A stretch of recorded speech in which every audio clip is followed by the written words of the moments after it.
Welcome to Climate News Weekly. I'm here with Dina Cappiello and Julio Friedmann. Welcome. So nice to be here and nice to see you. Great to see you again, having seen you just last week. Yes, great to finally meet you in person. We met in person at the University of California Merced Roads Removal event last week. Julio was kind enough to join us on one of our panels and made great contributions to the conversation. So thank you so much for being there. My great pleasure. We have a couple of stories to cover this week. We will start with the IEA's report, which came out last week. And this report is an annual publication that shares, among other things, carbon dioxide emissions for the year in question. So, Julio, what did the report tell us about our emissions and our rate of emissions globally? So, the name of this report was CO2 emissions in 2023. It takes a little bit of time after the end of the year to really sum it all up and figure it out. And so, every year, the IEA releases the actual numbers. And they did that on Friday. And punchline, emissions are up again. There was an overall global rise of emissions of 1.1%. Some of that is associated with the rebound from COVID, which is still happening. Some of that was associated with drought. And in fact, there was a lot of drought this year. That meant that there was less hydropower. And when there's not enough hydropower, that is commonly made up then with fossil, either coal or gas. And in particular, Chinese hydropower was down. And so there was a lot more Chinese coal that was used to keep the grid stable. And Julio, what did it say about the rate of growth? So emissions have been growing year over year. How quickly? Right. So again, it grew 1.1% this year. The bad news story is it grew. The good news story is it grew slower than prior years. And part of the good news story here is, in fact, that clean energy is limiting the growth of fossil emissions, that the penetration of variable renewables, the build out of EVs and battery storage and all these other sorts of things seems to be having an effect. And the IEA measured that. And basically, we're able to quantify how bad it would have been in the absence of the recent clean energy build out. And they had it more like a 2.5% growth if we hadn't done the things we've done in the last few years in terms of clean energy deployment. What is driving the growth of emissions primarily right now? Unsurprisingly, economic development in most places. Most places is mostly Asia, but it's not exclusively Asia. And in Asia, it's not just China, it's South Asia. So a lot going on in India, to a lesser extent, Pakistan, and a lot going on in Southeast Asia, in particular, Vietnam, Malaysia, Indonesia. These are the big emitters. And it's important because people forget how big that stuff is. It is big. It's enough to move the emissions of the world. So even when Europe is in decline and America is in decline, Southeast Asia coal grows, and that's the balance. Indeed.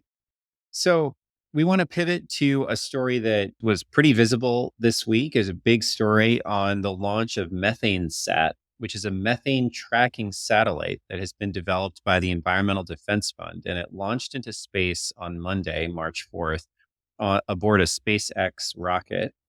And the promise of this satellite is to deploy imaging technology that can detect down to 3 parts per million methane from point sources.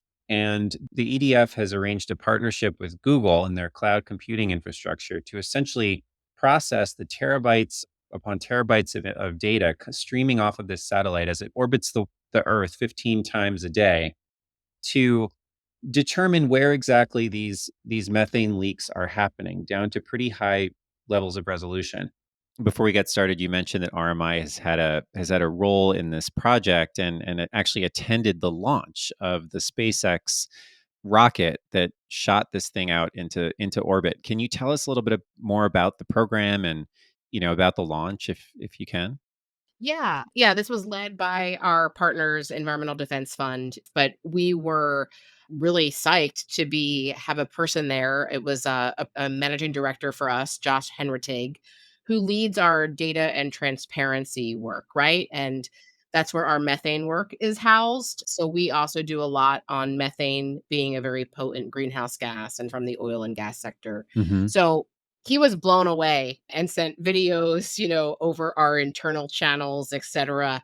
And really what this is going to do is going to make it very empirical where along the oil and gas chain the leaks are happening. So we have a lot of different satellites that are monitoring pollution and plumes, but the level of specificity on this one is much more detailed.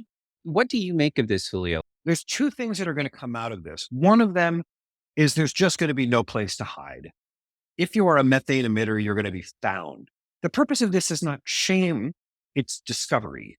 And the most proactive oil and gas companies, including the 54 that signed on to the methane agreement at COP28, already understand this. And they are already celebrating MethaneSAT because they know there's no place to hide. That gives them a good reason to be more proactive and to differentiate themselves in the marketplace. The other thing about constant coverage means that you can discover super emitters. What's that? Super emitters are something we've only gotten our hands around recently. That is when one facility in an irregular fashion, like once a month or something, will release a very large volume of methane.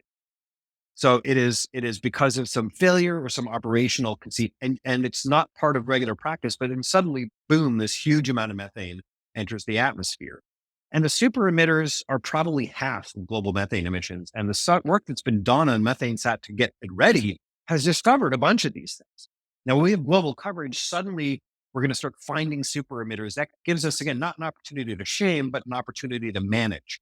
You can call the operator on the phone and go, hey, did you know your facility did this?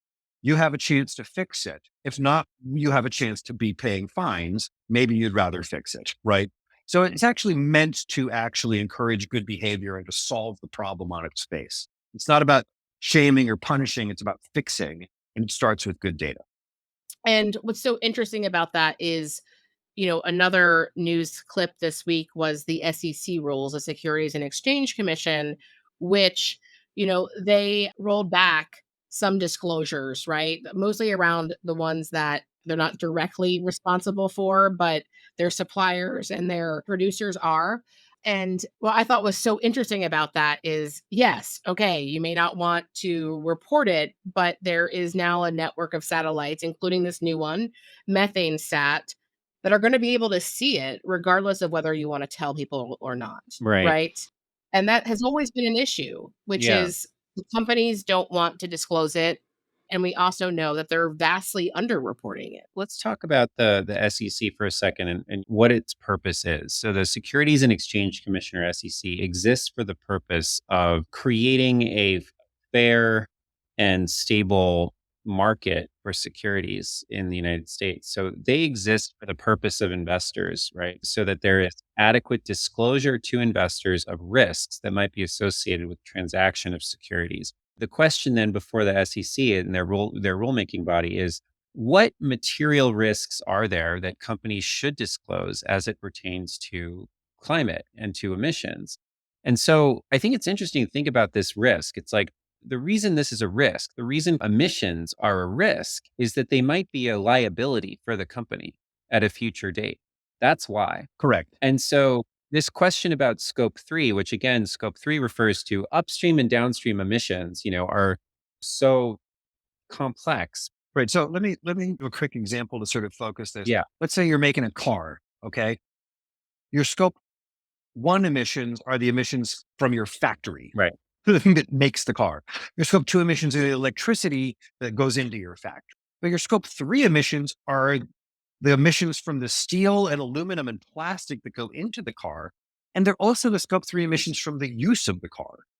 So that includes the gasoline and diesel emissions that come out of a tailpipe. So for something like a car, it's pretty darn complicated. For something like apparel, it's almost impossible trying to figure out what the scope 3 emissions for something like this actually are. I do want to point the listeners to the SEC announcement because they do, in fact, require a lot in terms of disclosure of climate related risks. Right. Exactly. Can you share with us what we can glean from that development? Sure. A couple of things. One of them is that there is a big pivot away from mandatory reporting and a big pivot towards voluntary reporting. Right. In particular, people hope that scope 1 and scope 2 emissions would be required to be mandatory. And in point of fact, it looks like that is not the case.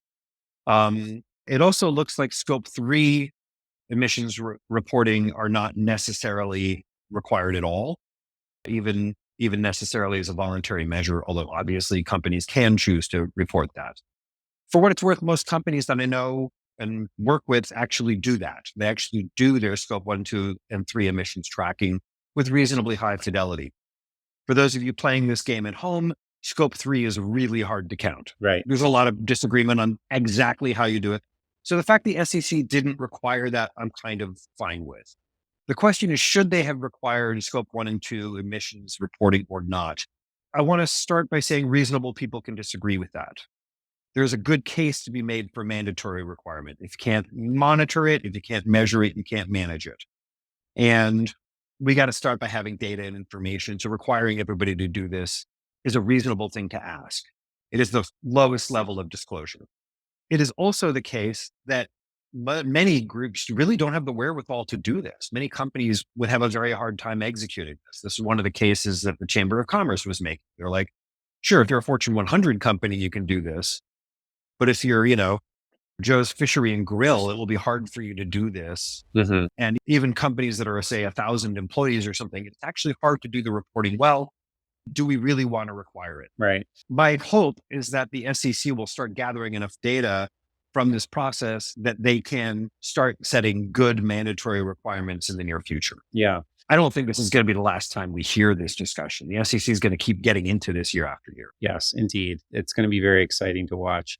Well, thank you for your time today. I think that's it for today's episode. I appreciate you joining us as always. And that covers it for this week's Climate News Weekly. Thanks for listening, and we'll see you next week.